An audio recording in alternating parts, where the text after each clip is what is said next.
the heart of one of America's oldest cities lies a neighborhood that time seems to have forgotten. This is Kensington Avenue, where the American dream has turned into a waking nightmare.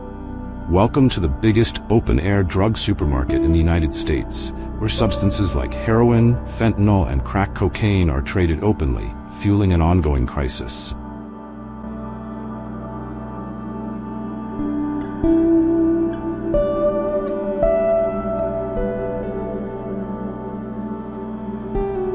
Once a thriving industrial center in the mid-20th century, Kensington was the backbone of Philadelphia's working class. Industries like textiles, shipbuilding, and manufacturing dominating the landscape. But as the factories began to close in the 1970s and the jobs left, a void was created, one that drugs would soon fill. This is the story of how a neighborhood fell into darkness. Kensington Avenue is more than a mere street. It's a self-sustaining ecosystem of despair. Addiction serves as the lifeblood, and transactions occur openly under the harsh light of day. Here, the average age of addicts ranges from their early 20s to late 40s, with both men and women affected. Approximately 70% of users are male, while 30% are female. This is where desperation meets a relentless cycle of supply and demand, creating a grim economy built on the profound suffering of its people. In Kensington, the crisis of addiction is not just seen but felt in every corner. Out of Philadelphia's 1.6 million residents, nearly 50,000 struggle with opioid addiction, a staggering number that reflects the city's broader crisis. Kensington Avenue is at the epicenter, where addicts make up a significant portion of the local population, living each day in a relentless cycle of dependency and despair. These are their stories, raw, unfiltered, and haunting. Yeah, it's easy to get going. Is it cheap to get? Yeah, really, like you need $3. So I grew up here, I lived here, you feel me? My mom's from here, my family's from here. I don't know, my first ticket out, I found this done though, 23. I've been out here on the streets for 3 years straight now. Off and on out of rehabs, and the only good thing is I've never been arrested, never been in trouble. So I turn them in and then they Exchange clean ones, yeah, and then I come out here and I sell them on the street. How much you make? The impact of the open-air drug market extends far beyond those who use. Families, businesses, and the entire community are under siege. The neighborhood is a battleground, where hope struggles to survive amidst the daily chaos. Yet, there are those who refuse to give up on Kensington. On the side streets, going up north, and that's not okay to keep shifting people around like cattle. These are human beings. Social workers from city agencies were seen among the dispersed. Officials report they'd gotten some 36 people into treatment before noon.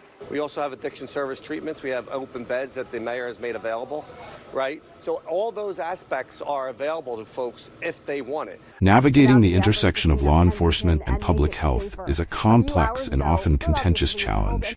On one hand, there's a pressing need to uphold order. On the other, there's a crucial obligation to offer care and support. Addicts can access a range of assistance, such as harm reduction initiatives, rehabilitation programs, and mental health services. But how do you effectively police a community desperately seeking help?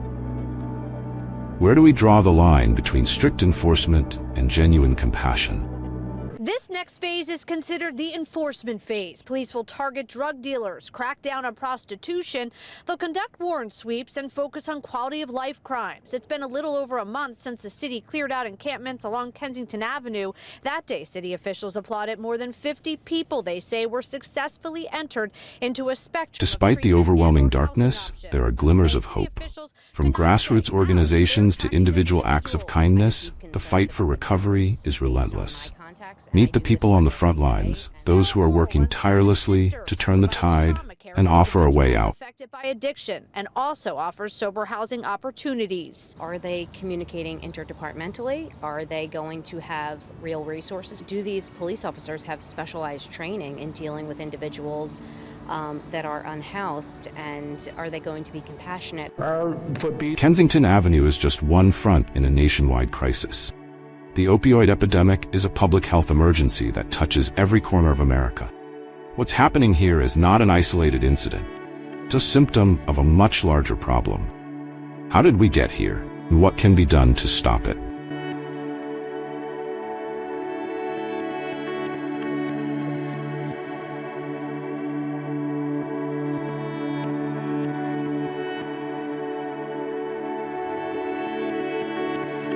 As the sun sets on Kensington Avenue, the challenges remain, but so does the resilience.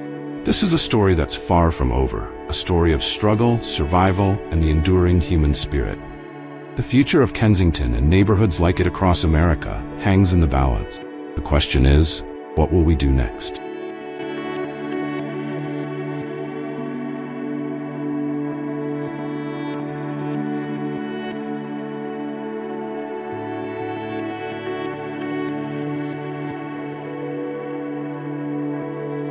In conclusion, Kensington Avenue stands as a stark reminder of the complexities surrounding addiction and its devastating impact on communities. Dubbed the biggest open-air drug supermarket, this neighborhood illustrates a painful reality where hope often feels elusive amidst despair. Yet within this darkness lies the potential for change. By addressing the root causes of addiction and fostering a culture of compassion and support, we can break the cycle that has gripped this community for far too long. It is our collective responsibility to advocate for those trapped in this struggle, to provide pathways to recovery, and to envision a future where neighborhoods like Kensington can rise from the ashes of addiction, reclaiming their dignity and vitality. Together, we can turn the tide and transform the narrative, ensuring that no community is left behind.